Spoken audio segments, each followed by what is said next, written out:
Next, we got Benoit Saint Denis and Dan Hooker. Now, for everybody who talks about Benoit Saint Denis, I think we need to clear the air a little bit. First of all, this guy's like the Navy SEALs of France. Like, this guy was just literally a monster. And I think he's running through the division in orderly fashion. He's a standout and he's a killer.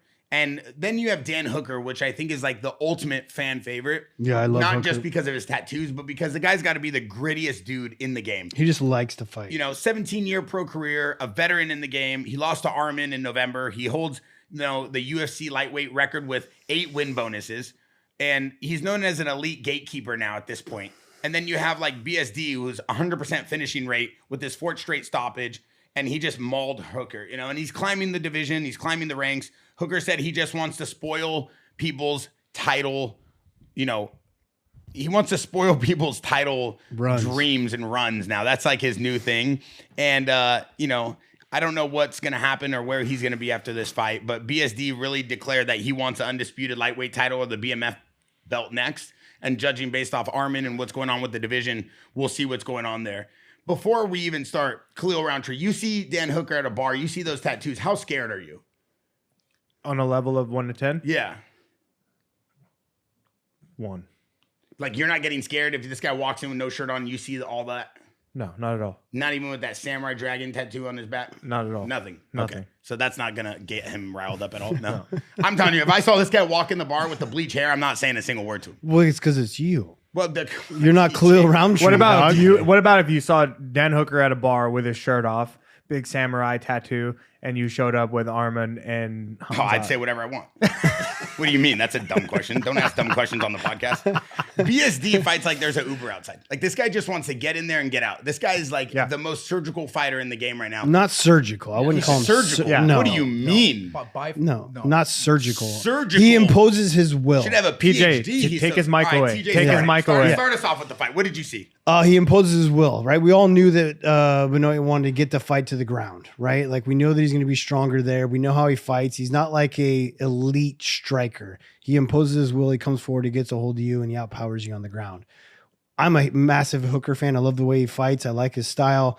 What I would have liked to see from Hooker more so was a little bit more footwork, right? Because he wants to keep this range. He wants to keep this distance. So stay out of the clinch and keep your footwork going. And then also set up your kicks. It's good to throw kicks by themselves just to keep your opponent honest and also keep him cut off.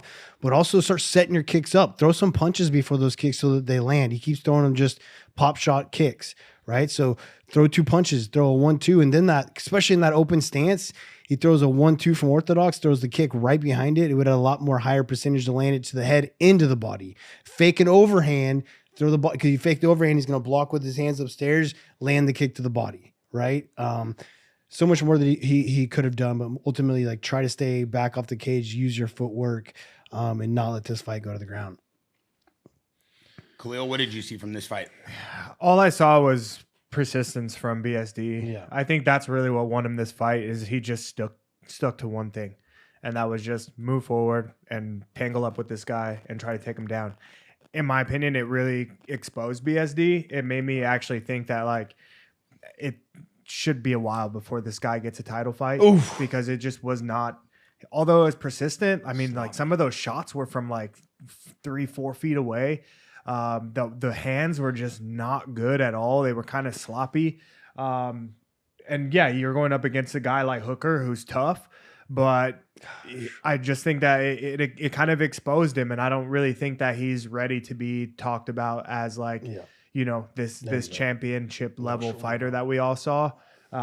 So I'd like to see what's next for him, especially because he got a win. So, like, let's see who they match him up with against next and if he makes some adjustments. But I think that Hooker exposed him and showed it was a pretty sloppy fight. Yeah, I've said this in a few of his fights now already. Like, his striking needs to gain a lot more leaps and bounds. He needs feints because he wants that pressure. He needs to fake a lot more to make his way in, right? It's almost like sometimes even on his face in DC comment too, it looked like he was in a panic little mode. Like at some point he was like anxious to try something, almost like a little bit I don't want to use the word scared because he's not, but just not confident, but it nervous. It looked like this. It's like he's not relaxed and It's like once he started feeling the length and getting those teeps to the stomach and stuff, he he was just like, okay, I got to go forward. I got to get this guy out of here, even if it's putting my head down. And he almost got kneed in the face, a couple times. And he was just like, swinging, and he put the pressure. And I think, he's strong, but he just had nothing but persistence. Like he made up his mind that I'm going to take this guy down and just put him away. And it wasn't. This is the guy you need to handicap in his next training camp. You need to handicap him, but guess what? You're not allowed to shoot any shots these next 5 rounds. Yeah. You have to only strike. Why is that? So that he gets more comfortable on his feet. He learns how to set his punches up rather than using like his hands just to get the takedowns. So as someone who's now helping MMA fighters, especially in the UFC with a big one, Josh Emmett, how would you approach Benoit Saint Denis' next camp? Three big takeaways you would kind of order him to do. I'm going to handicap him in a lot of his sparring rounds to where I'm going to make it so he can't shoot takedowns and he has to strike only, and get him against guys that can strike really well. So he has to get comfortable with his defense as well as his offense and how he's going to set up his punches. Obviously, you're never going to let go of what works for you, so continue to work your ground game. You always got to continue to work your strengths, but you got to handicap him in his sparring. And then technique that's going to work. Like I'd find the right mid holder that's going to work MMA striking, right? Like he really needs some MMA striking in there to where I'm chain wrestling, but also using strikes as my chain wrestling. Those will be my 3 takeaways.